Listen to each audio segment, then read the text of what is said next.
Sébastien, bonjour. Bonjour Vincent. Alors nous allons parler tous les deux de marché. C'est un peu difficile d'y voir clair aujourd'hui sur les marchés actions parce qu'on a cette épée de Damoclès au-dessus de nos têtes, c'est la Grèce, avec un tas d'informations qui pleuvent tous les jours sur nos têtes et des informations contradictoires qui soufflent le chaud et le froid. Alors j'ai tout de même une question, est-ce qu'il faut jouer le moment grec? Est-ce qu'il faut jouer la Grèce, Sébastien? Non, il ne faut pas le jouer. Et d'ailleurs, vous parlez d'informations, j'irais presque à dire qu'on parle plutôt de rumeurs. Et vous le savez, les rumeurs, ce n'est pas la meilleure des sources d'informations, en tout cas, qui vous permettent de prendre des décisions pour jouer tel ou tel scénario. Aujourd'hui, regardez ce que vous disent les marchés. Ils se sont calés, si on prend le CAC 40, mais c'est valable pour l'Eurostoxx ou les autres indices, ils se sont calés en plein milieu du gué, en fait. On a touché 5003, on est redescendu vers 4870, ils se calent autour de 5000. Ils ne savent pas, ces marchés. Et ils ne savent pas, et ils ne veulent pas jouer un scénario plutôt qu'un autre. Les taux, c'est la même chose d'ailleurs. Si vous regardez, les taux longs, ils étaient passés, on en reparlera, mais c'est important, mais ils étaient passés de 0 ou presque en Allemagne, et ils sont remontés à 0,70, 0,90. On est revenu à 0,50 il y a 48 heures. Idem pour l'euro, je ne vais pas donner les chiffres, mais pareil. Beaucoup de volatilité. Alors, de la volatilité, ça traduit l'incertitude et les rumeurs. Maintenant, aucune prise de décision. Et j'invite les investisseurs particuliers à ne pas vouloir tenter par telle ou telle stratégie de jouer une issue. Aujourd'hui, on ne sait pas, c'est quelque chose qui est extrêmement politique et dans chacun des scénarios possibles, on pourrait y trouver du plus. La Grèce et du moins. La Grèce reste en zone euro. C'est du plus parce que ça enlève cette incertitude politique, ça redonne du temps, mais ce temps ne résout pas les problèmes, on le sait très bien, c'est structurel, donc ça reviendra. Et puis, ça peut inquiéter quelques marchés de taux qui vont se dire, mais finalement, les pays européens vont continuer de payer, etc., etc. La Grèce sort, à l'inverse. La Grèce sort, beaucoup de volatilité, c'est immédiat. Certains vont s'inquiéter d'une contamination, en tout cas d'une attaque possible contre les dettes espagnoles, mais la BCE est là, mais ça reviendra dans les esprits naturellement, donc ça mettra de l'attention sur les pays d'Europe du Sud en bourse et sur leurs dettes. Et en même temps, on résout le problème. En même temps, on résout le problème, c'est-à-dire qu'on met fin à ce trou sans fond, si vous voulez. Et on peut même aller plus loin en se disant, dans quelques mois, certains candidats potentiels à la sortie de la zone euro regarderont ce qu'a fait la Grèce et s'apercevront que la dévaluation extrême, le retour de l'inflation, etc., c'est pas la bonne solution, ça calmera tout le monde, si vous voulez. Donc, vous voyez, les marchés ne savent pas trop comment se positionner. Donc moi, je vais être très clair, je ne me mets en position d'attente là, pour les jours qui viennent, etc., et je ne joue pas du tout ce thème de la Grèce, ce momentum.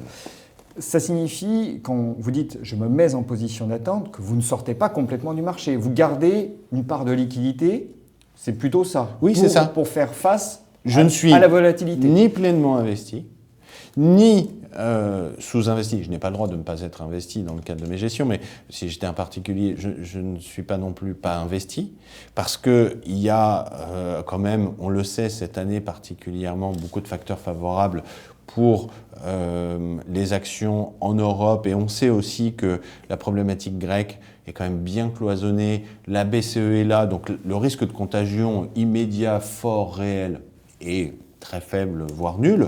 Donc un retour en arrière des actions, par exemple un CAC 40 qui reviendrait ponctuellement dans la zone des 4700 redonnerait pour tout le monde une opportunité. Mais je veux pouvoir avoir des liquidités pour la saisir. Alors combien de liquidités? Parce que c'est ça la question. C'est propre à chacun naturellement, mais si on prend, pas des extrêmes, mais si on prend entre 100% investi et non pas 0 mais 50, je pense que se caler dans une zone à court terme 75-80 pour avoir 20% de cash, à être prêt à retourner tout de suite ou bien à saisir les opportunités, ça me paraît le bon équilibre. Bon, alors à court terme, on a compris que vouloir jouer la Grèce d'une façon ou d'une autre, c'était jouer au casino, oui. On s'abstient, oui.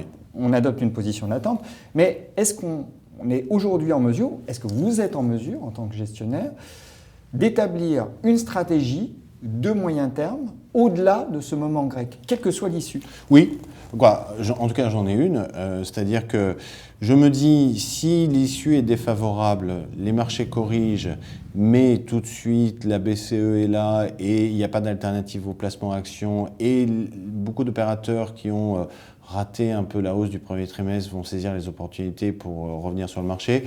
Donc on retrouve la dynamique action. Si à l'inverse, l'issue est positive, ça enlève une épine du pied importante pour les marchés.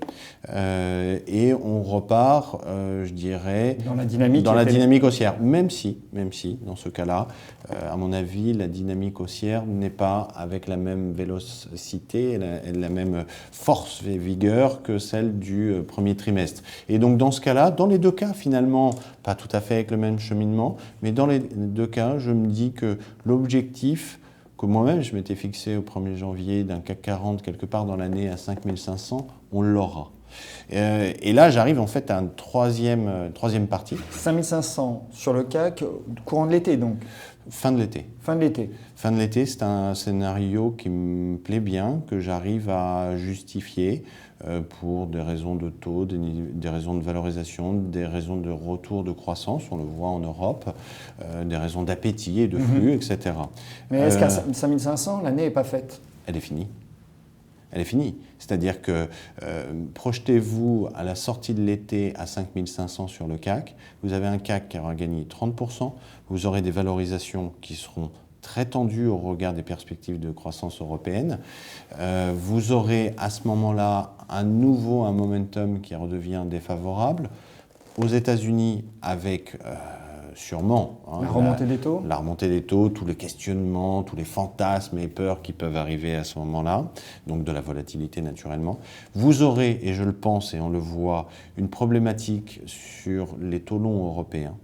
Parce que, regardez les taux longs, vous savez, les marchés obligataires, ils sont beaucoup plus matures que les marchés actions. Ils nous délivrent beaucoup plus d'informations et d'une information plus de moyen terme et plutôt forte et crédible. Ces marchés de taux, ils sont passés, si je prends le Bund allemand, on pouvait prendre l'OAT, c'est pareil.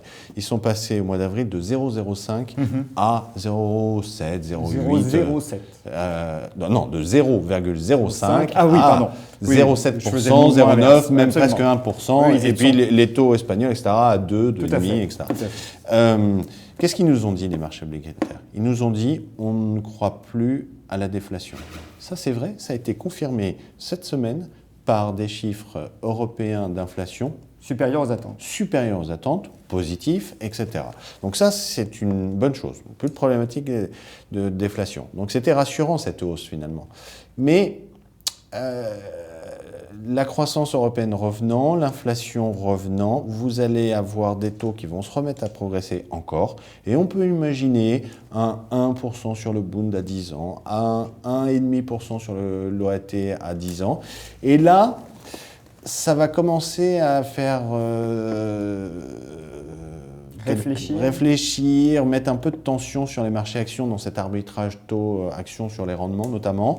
Et notamment parce qu'on va se dire, mais alors la BCE finalement, ce qu'elle a fait, c'est bon, donc elle n'en remettra pas une deuxième couche. Donc septembre 2016, ce sera vraiment la limite du programme BCE. Et pire que ça, on pourra même avoir quelques voix qui arriveront en disant, mais on ne peut pas réduire le programme d'achat. Et vous verrez que ces voix viendront d'Allemagne, qui étaient déjà opposées, en disant, mais écoutez, ça marche. Tant mieux, on ne pensait pas que ça allait marcher, mais ça marche. Mais ça marche même plus vite qu'on l'imaginait. Donc fermons un peu le robinet quand même, parce que vous savez que les Allemands, ça leur plaît pas trop cette histoire quand même. Vous allez avoir tout ça qui va arriver en même temps, et je pourrais même rajouter une saisonnalité un peu septembre-octobre qui historiquement n'est pas forcément la meilleure en bourse.